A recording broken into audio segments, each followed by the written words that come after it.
ciel et de la terre, afin qu'un éclair se passe dans la vie, Seigneur, de ceux qui sont présents dans ta présence. Seigneur, je crois en ce que tu es capable de faire ce matin. Voilà pourquoi, Éternel, je nous abandonne totalement sous ta disposition. Laisse que le Saint-Esprit vienne glorifier le nom de Jésus. Seigneur, laisse que je disparaisse complètement ce matin et que ta grâce se manifeste et que ta puissance se manifeste pour la gloire de Jésus. Au nom de Jésus-Christ, Amen. Est-ce qu'on peut acclamer le Seigneur? Je tunaweza shangilia Bwana.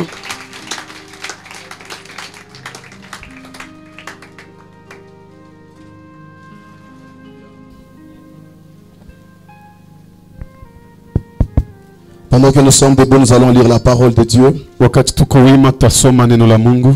Nous sommes dans l'évangile selon Matthieu. Tuko katika Injili kama alivyoandika Mathayo.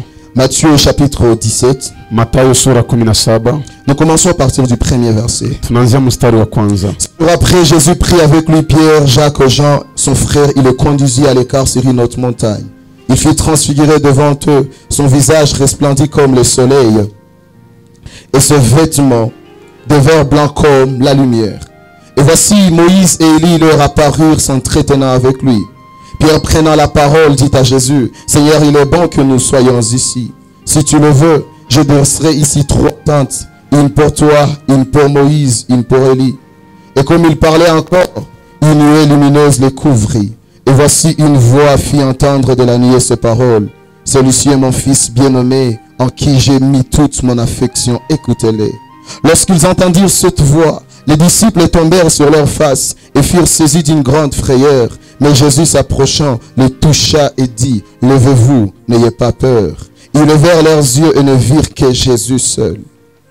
Comme ils descendaient de la montagne, Jésus leur donna cet ordre, « Ne parlez à personne de cette vision, jusqu'à ce que le Fils de l'homme soit ressuscité. » Le 14e verset. Lorsqu'ils furent arrivés près de la foule, un homme vint se jeter à genoux devant Jésus et dit, « Seigneur, aie pitié de mon fils qui est lunatique et qui souffre cruellement. Il tombe souvent dans le feu et souvent dans l'eau. Je l'ai amené à tes disciples, ils n'ont pas pu le guérir. » Race incrédule et perverse, répondit Jésus, « Jusqu'à quand serai-je avec vous? Jusqu'à quand vous supporterai-je? Amenez-le-moi ici. » Jésus parla sévèrement au démon qui sortit de lui. Et l'enfant fut guéri à l'heure même. Amen. Est-ce qu'on peut acclamer la parole du Seigneur? Nous rendons grâce à Dieu pour ce matin. Et nous bénissons le Seigneur pour sa présence parmi nous.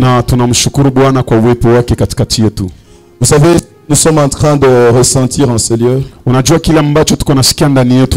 C'est une expression de la présence de Dieu. Alors là où la présence de Dieu est réelle, nous n'avons qu'à être bénis dans sa présence. Avant d'entrer dans le message de ce matin, j'aimerais présenter mes sincères remerciements Nilitaka kwanza niweke shukrani zangu kweli à l'Éternel Dieu Tout-Puissant, kwa wa milele Mungu mwenye nguvu zote, lui qui continue à nous prêter vie, yeye ambaye anaendelea kutupatia uzima, et lui qui ne cesse à nous soutenir. na yeye ndiye anaendelea kutusapoti. Mais aussi j'aimerais présenter mes remerciements à notre Père, Lakini vile vile nitafuta kumshukuru baba yetu l'apôtre Gabriel, mtume Gabriel, pour le grand cœur qu'il a kwa ajili ya Mungu mkuu anayo d'exposer un jeune homme comme moi devant vous. ya kumweka kijana kama mimi mbele yenu. Des fois, on nous disait que lorsque vous exposez un jeune sur la chair, mara mingi walikuwa wanatuambia kama unamtia kijana kwa madhabahu, tout peut arriver. yote inaweza fika. Soit il peut bénir les gens, Wenda anaweza bariki watu, ou il peut détruire ce que vous avez bâti. ama anaweza bomola vyenye mlijenga. Alors c'est une responsabilité que le Père nous a confiée. Hasa hii ni jukumu ambayo baba alitupea. Et je sais que ce matin nous serons bénis. Na najua asubuhi ya leo Et tutabarikiwa. je sais que ce matin nous serons bénis. Na naamini ya kwamba asubuhi ya leo tutabarikiwa. Alléluia. Ce matin, je n'aimerais pas rentrer sur tout ce qu'on était en train de partager pendant la semaine. Asubuhi singetaka nirudilie kwa yote ambayo tulikuwa tukichangia muda wa juma, Parce que c'est trop de choses sababu ni mambo mengi et ça va nous prendre beaucoup de temps. na yatatuchukua wakati mrefu. De nature, j'aime enseigner la parole de Dieu. Kikawaida napendaka kufundisha neno la Mungu, Mais aujourd'hui, je vais prêcher. lakini leo nitahubiri. Alléluia. Amen. D'habitude, j'aime enseigner. Kikawaida napendaka kufundisha. Mais aujourd'hui, je vais prêcher. Lakini leo nitahubiri. Alléluia. Amen. Nous étions en train de parler de la conscience de la présence de Dieu. Tulikuwa tukizungumzia kuhusu dhamiri ya uwepo wa Mungu. Mais ce matin, je vais nous proposer un thème. Lakini asubuhi ya leo nitaleta mada kwa ajili yetu. L'équilibre dans la transfiguration. Usawasawa katika mabadiliko ya sura. L'équilibre dans la transfiguration. Usawasawa katika sura kubadilika. Avant d'entrer dans le message concernant l'équilibre dans la transfiguration, mbele ya kuingia katika ujumbe kuhusu usawasawa katika sura kubadilika, j'aimerais d'abord ramener toute l'église à la pensée de la conscience de la présence de Dieu. Nitaka kwanza nilete kanisa yote kwa fikra ya dhamiri ya uwepo wa Mungu. La pensée de la conscience de la présence de Dieu. Wazo la dhamiri ya uwepo wa Mungu. Je vais la synthétiser dans 4 pensées ce matin. Nitaifupisha kwa wazo ine asubuhi ya leo. Et ces 4 pensées sont la synthèse de la prédication que je vais vous donner. Na hii wazo ine inakuwa ni ufupi ya mafundisho ambayo nitawapatia. La première pensée est la suivante. Wazo la kwanza ndio hili. La solution à tous les chaos de l'humanité s'appelle la présence de Dieu. Suluhisho kwa maharibifu yote ya ulimwengu inaitwa uwepo wa Mungu. La Bible dit au commencement la terre était informe et vide. Biblia inasema katika mwanzo dunia ilikuwa wazi na ilikuwa utupu, ilikuwa l'esprit de Dieu se mouvait au-dessus de na roho Mungu alikuwa akitambaa juu ya maji. Malgré l'état informe et l'état vide de la terre, ingalawa hali yenye haina sura na utupu ya dunia, cela n'a jamais chassé l'esprit de Dieu. Ile haiwahi fukuza roho ya Mungu. Le forme et vide du commencement, hii kutokuwa na sura na utupu wa mwanzo, était une invitation à la présence de l'esprit de Dieu. Ilikuwa ni aliko kwa uwepo wa roho ya Mungu. Et quand l'esprit de Dieu se posait au-dessus de soi, na wakati roho Mungu aliwekwa juu ya maji, et c'est là que la création a commencé. Na ni hapo ndipo uumbaji ulianza. Voilà pourquoi je m'aurais déclaré ceci. Ndio maana nitafuta tangaza hivi. Peu importe les chaos qui peuvent être présents dans ta vie, ingalawa mabaya yote ama uharibifu unaweza kuwa maisha, dans la présence du chaos de ta vie, sache que la solution c'est la présence de Dieu. Katika uwepo ya maharibiko katika maisha yako, jua kama suluhisho ni uwepo wa Mungu. Lorsque tu traverses une situation qui n'a pas de nom, sache que la solution de cette situation c'est la présence de Dieu. Wakati unapitia tukio yenye haina jina, jua kama suluhisho ya hiyo jambo ni uwepo wa Mungu. Dans Marc chapitre 5, la Bible est en train de dire ceci. Katika Marko sura 5 Biblia inasema hivi. Une femme à la perte du sang, mwanamke aliyevuja damu, elle a dépensé tout son bien entre les mains de médecin. Alitumia mali yake yote mikono ya waganga. Elle n'a trouvé aucun soulagement. Na hakupata hata faraja yoyote. Comme elle n'a trouvé aucun soulagement auprès des hommes, na jinsi ya kupata uponyaji kwa wanadamu, elle a dit j'irai vers Jésus. Hasa akasema nitaenda kwa Yesu. Cela veut dire ceci. Ile inamaanisha ce que la présence des hommes n'a pas résolu dans ma vie, uwepo ya wanadamu haikusuleta. La présence du créateur des hommes peut le résoudre dans ma vie. Uwepo ya muumbaji wa wanadamu anaweza. Ce matin, j'aimerais dire à quelqu'un, la limite des hommes dans ta vie ne définit pas la limite de Dieu dans ta vie. Mpaka ya wanadamu maisha yako haionesha mpaka ya Mungu mu maisha yako. Ce matin, Dieu va violer les limites humaines dans ta vie pour intervenir dans ta vie. Asubuhi ya leo Mungu ataharibu mipaka ili aingie mu maisha yako. Lorsque les gens te regardent, wakati watu wanapokutazama, ils pensent que tu es au bout. Wanafikiria uko kumwisho. Lorsque les gens te regardent, wakati watu wanakuona, ils mettent un point sur ta vie. Wanaweka nukta kwa maisha yako. Mais ils oublient que ce qui vient après un point c'est une lettre majuscule. Lakini wanasababu ya kwamba kinachokuja badala ya nukta inakuwa ni shida. J'aimerais parler à quelqu'un ce matin. Là où les hommes ont limité ta vie, la grandeur de Dieu va se manifester. Là où le chaos a régné, la présence de Dieu viendra résoudre les choses. Voilà pourquoi, bien-aimé, quand tu n'as pas de solution pour toi, sache qu'au ciel il y a un Père qui peut résoudre ton problème. Voilà pourquoi ici nous n'avons pas de l'huile à vous présenter. Nous n'avons pas de l'eau à vous présenter. Mais nous avons un Dieu qui s'appelle Jéhovah Nissi. Il est une bannière qui va s'élever dans ta vie. Il va se tenir, il va combattre à ta faveur. Alléluia. Amen. La deuxième pensée, bien-aimée, c'est que l'évangile de Christ ne consiste pas à aller d'abord au ciel. Mais l'évangile de Christ lakini injili ya Kristo consiste à ressembler à Dieu sur la terre. inawekwa kwa kumfanana Mungu tukiwa duniani. Dieu ne nous a pas sauvés pour que nous allions directement au ciel. Mungu hakutuokoa pale pale juu tuende mbinguni. Mais Dieu nous a sauvés pour que nous puissions manifester sa nature sur la terre. Lakini Mungu alituokoa ili tuoneshe hali yake Voilà duniani. pourquoi dans Apocalypse chapitre 5, Ndio maana katika Ufunuo sura 5 la Bible dit ceci. Biblia inasema Il a fait de nous alifanya un sisi royaume de sacrificateurs. Et nous régnerons sur la terre. Si notre Père, il est le roi des rois sur la terre, nous devons être des rois. Quelqu'un peut dire Amen, je vais parler. mtu anasema amen anisema. Bien aimé, quand on parle d'un roi, Wakati wanazungumzia mfalme en anglais le roi on l'appelle king. katika Kiingereza mfalme wanamuita king. Et le royaume du roi on appelle ça kingdom. Na ufalme wa mfalme wanaita kingdom. Cela veut dire le domaine du roi. Ni kusema eneo ya Si mfalme. Dieu t'invite à la royauté, Kama Mungu anakuita kwa il ufalme, doit te donner un domaine dans lequel tu dois influencer. anapaswa kupatia eneo yenye utashawishi. Ce matin, je suis en train de parler à quelqu'un. Il y a un domaine dans lequel tu vas être Dieu de sa génération. Il y a un domaine dans lequel tu vas manifester la divinité dans cette génération. Ah, s'il y a quelqu'un qui m'entend ce matin, les gens t'ont regardé ordinairement, mais la royauté de Dieu est en train de t'affecter ce matin. Et tu dois manifester cette royauté. Quelqu'un peut dire avec moi, je suis de la race royale. Je ne suis pas pressé d'aller au ciel, mais je suis pressé de manifester le ciel sur la terre. Voilà pourquoi la Bible ne nous appelle pas le sel du ciel, mais la Bible nous appelle le sel de la terre. Tu n'as aucun goût à donner au ciel, mais tu as le goût à donner à la terre. Tu n'as rien à enseigner aux anges, tu as tout à enseigner aux hommes. Voilà pourquoi la présence de Dieu doit nous permettre d'amener Dieu dans notre génération.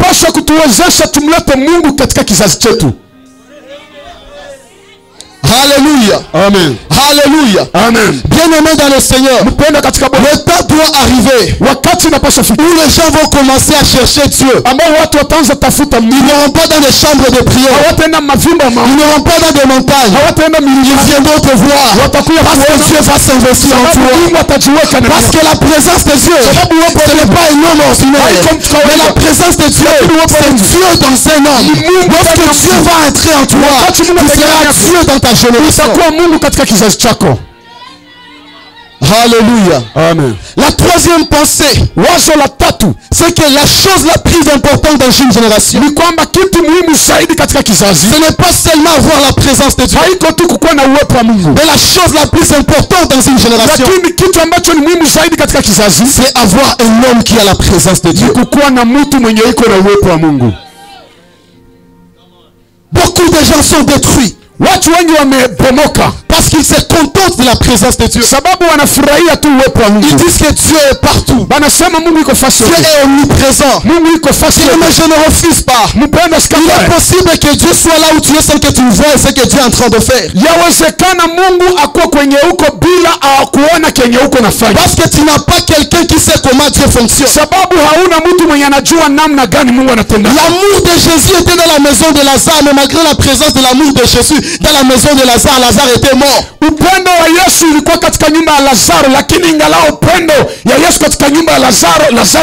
Il a fallu que Jésus vienne, celui qui portait Dieu, pour apporter la solution à la famille de Lazare. Ce matin, j'aimerais parler à Israël. Ce n'est pas parce que Dieu s'appelle le Dieu d'Israël que tu ne seras pas sous l'esclavage de Pharaon.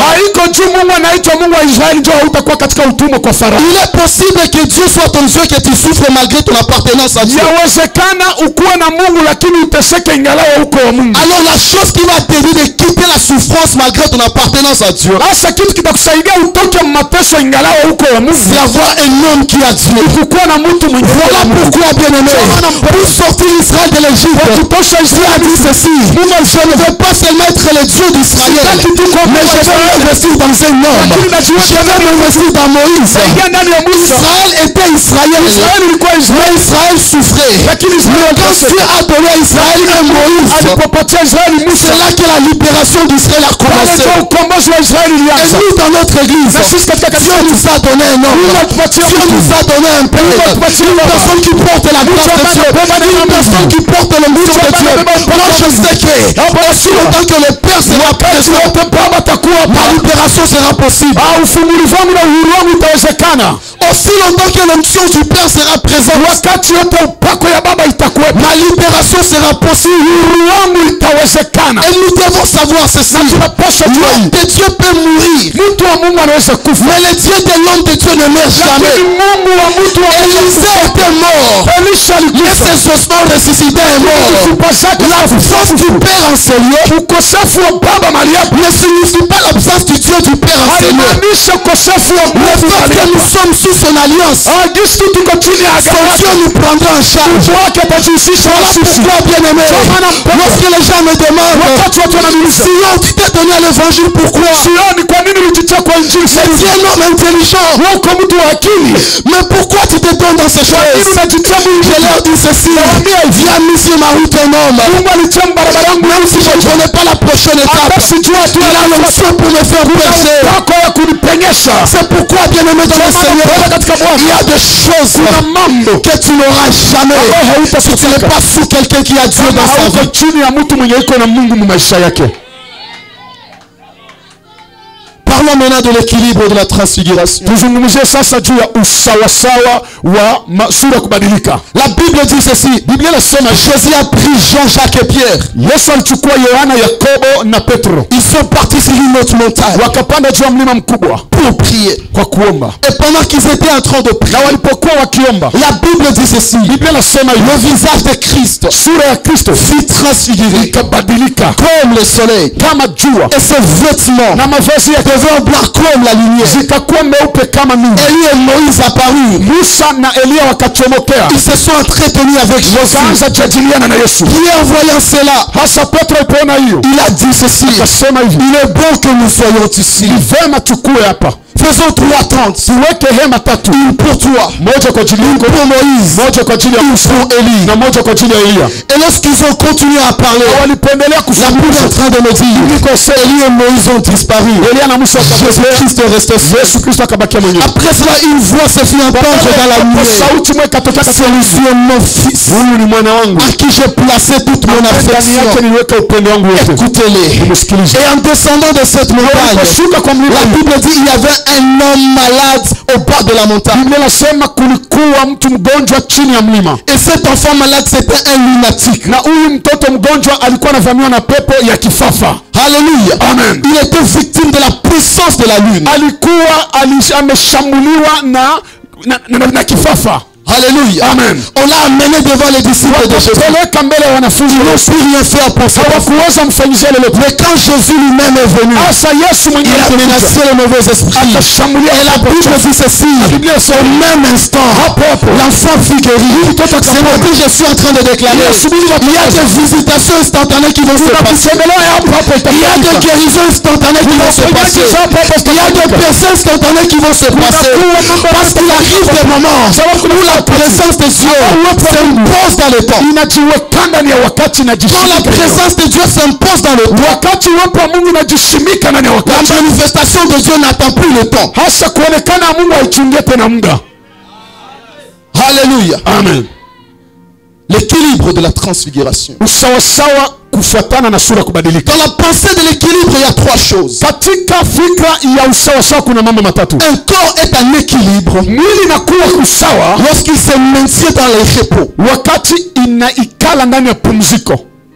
C'est que ce matin, Ni kusema ya la grâce que Dieu va déverser, neema ambayo Mungu c'est une atamimina, grâce qui va amener le repos dans ta ni vie. neema ambayo italeta pumziko maisha yako. Une grâce qui va apporter le repos dans ta vie. Neema ambayo italeta pumziko maisha yako. La deuxième pensée par rapport à l'équilibre, Wazo ya pili kuhusu usawa c'est la pensée de la stabilité. inakuwa ni wazo ya pumziko ama Quand la présence de Dieu va imposer l'équilibre, wakati uwepo wa Mungu inatafuta leta usawasawa, il y a la stabilité qui s'en vient. unakuwa kustarehe inaikalaka. Et la troisième pensée par rapport à l'équilibre, jambo la tatu kufuatana na usawasawa, il y a ce qu'on appelle l'harmonie. kuna kwa kitu ambao wanasema harmony. Il n'y a plus de bruit. Hakuna tena fujo. Il y a l'harmonie qui s'installe. Kwa ukimya inaingia. Je suis en train de voir une saison qui est en train de venir. Kuna majira iko na Où les bruits vont cesser dans ta vie. Où les bruits vont cesser dans ta vie. Tu vas mener une vie harmonieuse. Parce que le Seigneur va amener l'équilibre. Donc Christ est parti avec ses disciples. Ils sont partis pour prier. Et pendant qu'ils prient, la transfiguration se dépassait à la montagne. Pendant que Christ était transfiguré, la Bible dit ceci: une voix se fit entendre. Celui-ci est mon fils bien-aimé, en qui j'ai placé toute mon affection. Écoutez-les. Ce n'est pas la première fois que cette phrase est citée dans la Bible. Lorsque Jésus était baptisé dans le Jourdain, une voix s'était fait entendre encore. Celui-ci est mon fils bien-aimé. Mais lorsqu'il est sur la montagne, la Bible dit ceci: celui-ci est mon fils bien-aimé, en qui j'ai placé toute mon affection. Et puis on vient ajouter: écoutez-les. Bien-aimé dans le Seigneur, lorsque Christ était dans les eaux du Jourdain, Dieu a parlé sur Christ. Mais quand Christ était sur la montagne de prière, Dieu a ajouté sur ce qu'il avait parlé dans le Jourdain. Qu'est-ce que cela veut dire? Si tu veux que Dieu ajoute quelque chose sur ce qu'il a déjà dit sur toi, tu dois quitter le niveau de la mer et monter dans la dimension de la montagne. Parce que chaque montée dans la dimension de la présence de Dieu augmente aussi l'engagement de Dieu sur votre vie. Voilà pourquoi, frères et sœurs, celui qui prie et celui qui ne prie pas, ils n'ont pas le même engagement du Seigneur. Voilà pourquoi, bien-aimé dans le Seigneur, la prière apportera toujours une valeur ajoutée dans votre vie. Lorsque Christ était en train de prier, la Bible est en train de me dire ceci: il s'était transfiguré devant ses disciples. C'est là que je vais commencer la prédication. La première pensée dans l'équilibre de la transfiguration, c'est que tous les spectateurs de la transfiguration ne peuvent pas être transfigurés. Ce ne sont que les acteurs de la transfiguration qui peuvent être transfigurés. Lorsque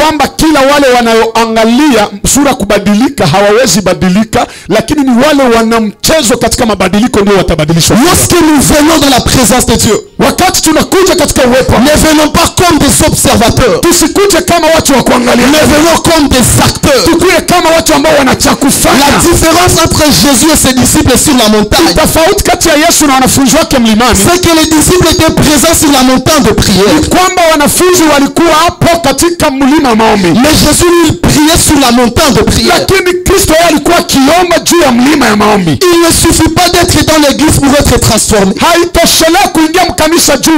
mais il faut être actif dans la présence de Dieu pour être transformé par le Dieu de l'église.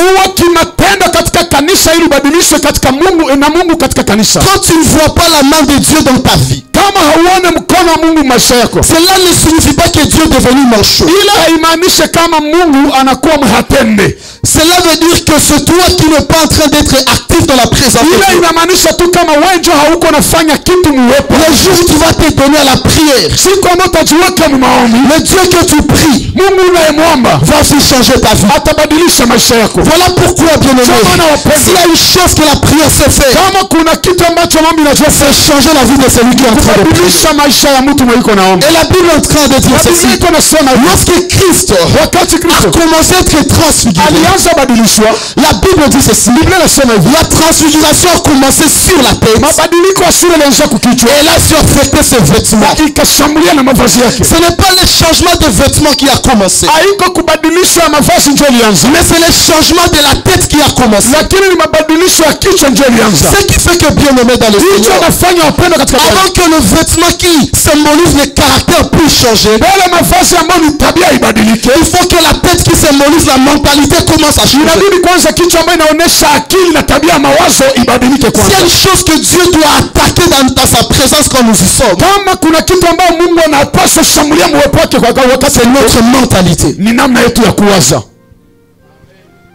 Voilà pourquoi la conscience de la présence de Dieu, Ndio maana dhamiri ya uwepo wa Mungu c'est une mentalité. ni namna ya kuwaza. Qui nous dit que Dieu est partout où nous sommes. Mwenye natuambia kuwa Mungu iko fasi yote kwenye tuko. Le Dieu qui n'a pas encore changé ta tête, Mungu mwenye hayabadilisha kichwa yako il ne peut pas changer ta vie. hawezi badilisha maisha yako. Parce que si Dieu change ta vie avant de changer ta tête, Sababu kama Mungu akibadilisha maisha yako mbele ya kubadilisha kichwa la yako, tête qui n'est pas changée va détruire la vie que Dieu a changée. kichwa yenye haibadilishwe itabomola na kuharibisha maisha yenye Mungu Si alibadilisha. Dieu t'amène dans une dimension où tu n'as pas la mentalité de cette dimension, Kama Mungu anakupeleka mkiwango yenye hauna tabia ya kuwaza mwile kiwango, tu vas détruire la dimension dans laquelle Dieu t'a amené. utaharibisha kiwango yenye Mungu alikutia ndani. Voilà pourquoi avant que Dieu ne t'amène dans une dimension quelconque, Ndio maana mbele Mungu akupeleke kiwango fulani, il doit te donner la mentalité de cette dimension. anapaswa kwanza kupatia akili na mawazo ya ile kiwango.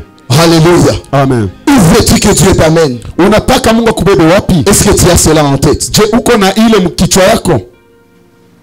On ne peut pas vivre la sanctification Hauwezi ishi utakaso si on n'a pas une mentalité sanctifiée. kama mtu hana mawazo ya utakaso. On ne peut pas vivre la prospérité Hauwezi ishi kuendelea si on n'a pas une mentalité prospère. kustawi kama hauna mawazo ya kustawi. Voilà pourquoi, bien-aimé, Ndio maana mpendwa, le point central du royaume de Dieu, ta msingi ya ufalme wa Mungu c'est la repentance. ni toba. Et cette repentance, Na toba hiyo ce n'est pas seulement regretter ses torts. haiko tu kujuta makosa yako. La pensée centrale de la repentance, Wazo msingi ya toba c'est le changement de mentalité. kubadilisha mawazo. Il y a des péchés que tu n'abandonneras jamais. Kuko zambi za hautaachaka Si kama tu n'as pas encore changé de mentalité par rapport à ces péchés. kama huyabadilisha mawazo yako juu ya ile zambi. Il y a une catégorie de vie que tu ne peux pas quitter. Kuna aina ya maisha huwezi acha Aussi longtemps que tu n'as pas changé de mentalité par rapport à ça. kama hujabadilisha mawazo kufuatana na yale. Voilà pourquoi la transfiguration Ndiyo maana mabadiliko commence toujours sur la tête. inaanziaka kwanza kukichwa. Maintenant, lorsque Christ était en train de connaître cela, Hasa Yesu alipokuwa akiishi, la Bible est en train de me dire ceci. ilikuwa niambia hivi, Pendant qu'il était transfiguré, wakati alibadilisha, Élie et Moïse étaient apparus. Elia na Musa wakatokea. Et quand Élie et Moïse étaient là, Musa na Elia walipokuwepo, ils ont commencé à parler avec Jésus. wakaanza sema na Yesu. Quand vous lisez les Écritures, Naposoma maandiko, la Bible est en train de dire Biblia iko nasema qu'ils s'entretenaient par rapport aux choses qui vont suivre Christ. ya kwamba walikuwa wakizungumzia kufuatana na mambo ambayo itafuata Mais Kristo. dans la révélation, Lakini katika ufunuo il y a des choses que Élie était venu dire à Jésus. kuna mambo ambayo Elia alikiambia Yesu Et c'est que Moïse aussi était en train de dire na à vyenye Jésus. Musa alikuwa anaambia Yesu. Si Moïse avait reçu la vision du tabernacle, Kama Musa alipokea maono ya maskani, il était en train de partager avec Christ alikuwa akiongea na Yesu la pensée du tabernacle sur la montagne de la transfiguration. mawazo ya maskani juu ya mlima mabadiliko. Lorsque Christ était parti avec ses disciples sur la montagne, Wakati Kristo alipanda na wanafunzi wake juu ya il y mlima, avait une pensée du tabernacle sur cette montagne. kulikuwa wazo ya maskani juu ya mlima hiyo, Parce qu'on ne peut pas entrer pleinement dans la présence de Dieu sababu huwezi ingia kikamilifu ndani ya uwepo wa si on Mungu n'a pas saisi la profondeur par rapport au tabernacle. kama mtu hakushikilia vilindi kufuatana na maskani. Si l'image du tabernacle que Dieu avait donné à Moïse Kama picha ya maskani ambayo Mungu alimpatia Musa avait le parvis, les lieux saints, les lieux très saints, ilikuwa na kiwanja mahali patakatifu na patakatifu zaidi, et que le parvis c'était le lieu de tout le monde, na kuwa kiwanja ilikuwa ni fasi ya watu wote, le lieu saint, le lieu de tous les sacrificateurs, mahali patakatifu ni fasi ya makuhani wote, et le lieu très saint, le lieu du souverain na sacrificateur. mahali patakatifu sana ni fasi ya kuhani mkubwa. Sur la montagne de transfiguration, Kwa mlima wa mabadiliko, Moïse était en train d'amener à Christ l'image du tabernacle. Musa alikuwa analetea Kristo picha ya maskani. Moïse disait ceci à Jésus: Musa alikuwa anaambia Yesu, quand tu es venu avec Pierre, Jean et Jacques, wakati ulikia na Petro, Yohana na Yakobo, ils sont restés au parvis. walibakia kukiwanja. Lorsque lui et moi nous invitons dans ta dimension, Wakati Elia na mimi tunaingia katika kiwango yako, parce que tous nous sommes sacrificateurs, sababu sisi wote tuko makuhani, nous sommes dans le lieu saint. tuko mahali patakatifu, Mais il y a une dimension lakini kuna kiwango où ni Élie ambao ni ni Moïse Moïse na ne Elia peuvent entrer. hawawezi Il kuingia. s'appelle le lieu très Hapa saint. panaitwa patakatifu Voilà sana. pourquoi, bien Ndio aimé, maana wapendwa, dans la scène de la transfiguration, katika jambo ya Élie et Moïse avaient disparu. Elia na Musa walipotea. Jésus-Christ était resté seul. Yesu Kristo akabaki Pour dire mwenyewe. ceci à Élie et à Moïse: Akatambia Elia na même Musa, si vous avez été des grands prophètes, hata mlikuwa dans la manabii, nouvelle alliance, katika agano le jipya, souverain sacrificateur, Kweli mkuu c'est moi, Jésus-Christ. ndiye Yesu Kristo. Alléluia. Amen. Maintenant, Moïse doit savoir ceci. Sasa Musa anapaswa jua, Même si tu as reçu la vision du tabernacle, hata kama ulipokea maono ya maskani, le tabernacle n'a pas commencé avec toi. maskani haikuanza na wewe Musa, Le tabernacle a commencé avec Abraham. maskani ilianza na Abrahamu. Alléluia. Amen. Dans Genèse chapitre 10, Katika Mwanzo 18 la Bible dit ceci. Biblia inasema hivi, Lorsque 300 sont venus visiter Abraham, wakati watu watatu, wanaume watatu walikuwa tembelea la Abrahamu, première des choses qu'Abraham a fait pour ces kitu ya gens, kwanza Abrahamu alifanyia watu, il les a lavé le pied. aliwanaosha miguu. C'est la chose qui se fait au parvis. Ndio kitu inafanyika Quand il arrive au parvis, il doit passer par la cuve. Et c'est là qu'il est lavé. La deuxième des choses, il leur a donné du pain à manger. Comme des gens qui entrent dans le lieu saint pour manger le pain de proposition.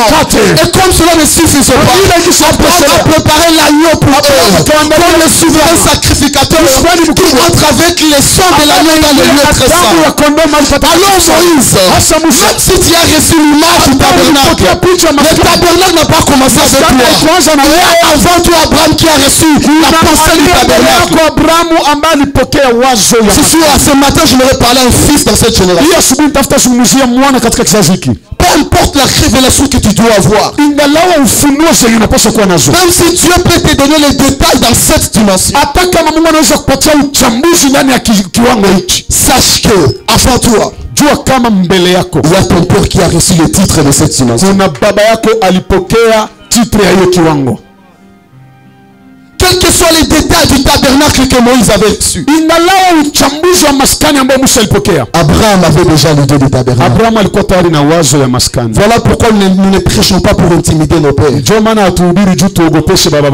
mais nous prêchons pour édifier le peuple de Dieu.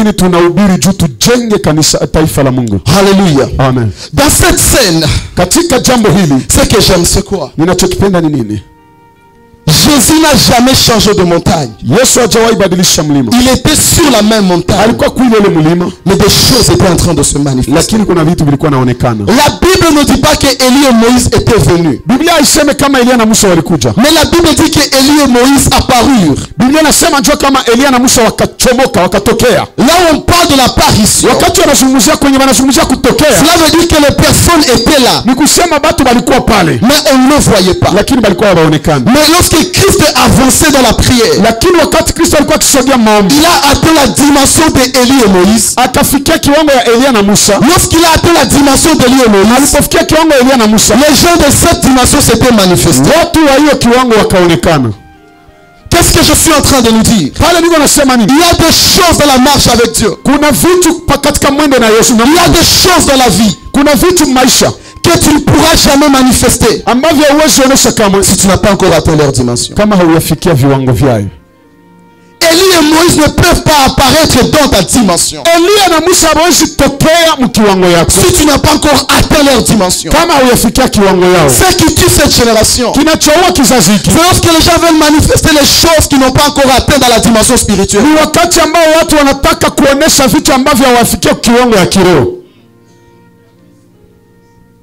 Alléluia. Amen. Et lorsque Élie et Moïse étaient apparus, Jésus leur avait dit ceci: même si j'ai atteint votre dimension, vous êtes des grands prophètes de l'Ancien Testament, mais vous n'êtes pas les sommets dans la présence de Dieu. Jésus a dépassé la dimension d'Élie et Moïse. Et lorsqu'il les a dépassés, ils ont disparu. Et Jésus était resté seul. Et quand Christ était resté seul, c'est là que la voix s'était finie. Qu'est-ce que je suis en train de nous dire? Aucun homme, malgré son onction, malgré son appel, ne peut être le maximum de la dimension de la présence de Dieu. La plus grande dimension de la présence de Dieu, c'est Dieu lui-même. Bien-aimé dans le Seigneur, arrêtez d'envier les gens. Arrêtez d'imiter les gens. Parce que celui que tu imites, il n'est pas le maximum. Voilà pourquoi, malgré la présence de Dieu sur la montagne, Jésus n'a jamais exaucé la prière de Pierre sur cette montagne. Pierre a demandé à ce qu'on puisse construire des tentes. Jésus Jésus n'a pas exaucé cette prière Yesu hakujibia ile maombi parce que la tente n'a pas de dimension. sababu hema haina kiwango. La tente n'a pas de dimension. Hema haina kiwango. C'est pourquoi Jésus ne pouvait jamais accepter qu'on puisse construire des tentes sur la montagne de transfiguration. Kwa maana Yesu hangeweza kubali wajenge mahema juu. Jésus était en train de dire ceci à Pierre. Yesu alikuwa anaambia Petro, dans ma présence, katika uwepo wangu je n'ai pas besoin de choses qui n'ont pas de dimension. sina lazima vitu vyenye havina viwango. Nous devons bâtir pas des tentes mais des maisons qui peuvent avoir des étages de dimension dans sa présence. Tunapaswa jenga hapana mahema lakini majengo magorofa ambayo zitakuwa na gorofa ya viwango. Voilà pourquoi, bien aimé dans le Seigneur, là où tu es avec Dieu aujourd'hui, ce n'est pas là où tu dois rester avec Dieu demain. Nous devons aller de gloire en gloire de la présence de Dieu. Et je suis en train de prophétiser ce matin. Le niveau que tu as aujourd'hui, ce n'est pas le niveau que tu auras demain. Parce que la présence de Dieu est une réalité dimensionnelle. Et Dieu va t'amener dans les dimensions supérieures de sa présence.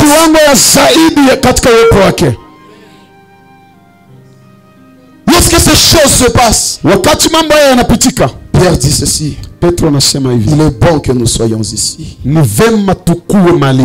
Quand Pierre dit qu'il est bon que nous soyons ici, Jésus lui dit ceci. Ce n'est pas bon que nous soyons ici. Parce que la transfiguration qui se passe sur la montagne et qui reste sur la montagne n'a pas d'importance pour les hommes. Même si la transfiguration se passe sur la montagne, la Bible dit qu'au bas de la montagne, il y a un enfant qui a un problème.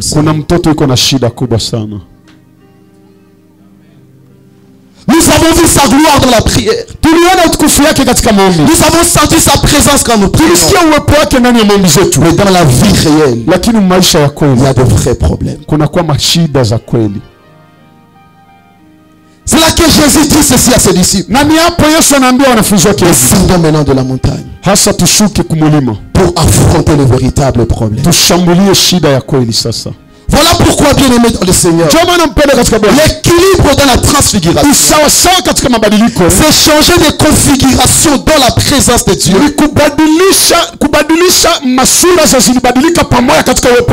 amener ce changement de configuration au bas de la montagne. Si moi Jésus, je suis transfiguré sur la montagne et que je suis incapable guérir un lunatique, la transfiguration n'a pas de sens. Ce soir, j'aimerais choquer une personne. Ta vie de prière n'a pas d'importance si elle n'a pas d'implication dans ta vie réelle. La prière n'est pas un passe-temps spirituel. Mais la prière, c'est l'accumulation de la puissance pour nous aider à affronter les véritables défis de la vie.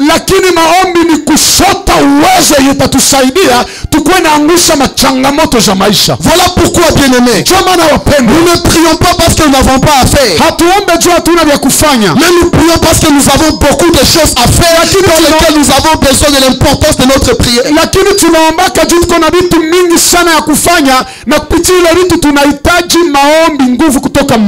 a un homme qui disait ceci: j'ai une longue journée devant moi, je ne peux pas commencer ma journée sans prier. Ce qui fait que l'équilibre de la transfiguration, c'est amener les transformations de la présence de Dieu dans notre vie de chaque jour. Voilà pourquoi la Bible dit ceci: je souhaite que tu prospères à tous égards, comme prospère l'état de ton âme. Si à l'intérieur de toi tu es prospère, dans ta vie de chaque jour tu seras prospère. Pour terminer ce matin, écoutez ce que Jésus priait. Lorsque Christ était sur cette montagne, la Bible dit que son visage avait resplendi comme le soleil. Pourquoi le soleil? Parce que Jésus savait ceci. L'enfant qui a un problème au bas de la montagne, il est victime de la puissance de la lune. Or, dans Genèse chapitre 1er, lorsque Dieu crée les luminaires au 4e jour, il a placé le soleil comme le président du jour et la lune comme le président de la nuit. Alors si la lune a amené les ténèbres dans la vie de cet enfant, moi j'ai besoin d'une puissance. J'ai besoin de la puissance du soleil. Le soleil qui est plus grand que la lune peut maîtriser la puissance de la lune. Ce matin je suis en train de nous dire, il y a une puissance que Dieu va libérer dans ta vie. La puissance qui va engloutir la puissance des ténèbres qui dérange ta vie. Ce n'est pas en vain que Dieu a fait ce que Christ soit transfiguré comme le soleil. Parce que Dieu savait ceci. Le problème du bas de la montagne, c'est un problème de la lune. Et le problème de la lune ne peut être maîtrisé par le soleil. Voilà pourquoi, bien aimé, nous n'avons pas besoin de toutes les dimensions de Dieu pour résoudre les problèmes de notre vie. Nous avons besoin d'une dimension spécifique par rapport à nos problèmes spécifiques. Quel est ton problème? Fixe maintenant la dimension de Dieu qui peut résoudre ces problèmes.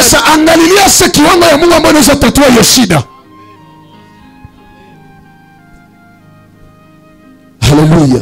Amen. Quelle est la dimension de Dieu qui peut apporter la solution à ton problème? Et ce matin, je suis sûr et certain que l'Éternel va libérer cette dimension. Que Dieu bénisse sa parole. Nous allons inviter le Père pour la prière.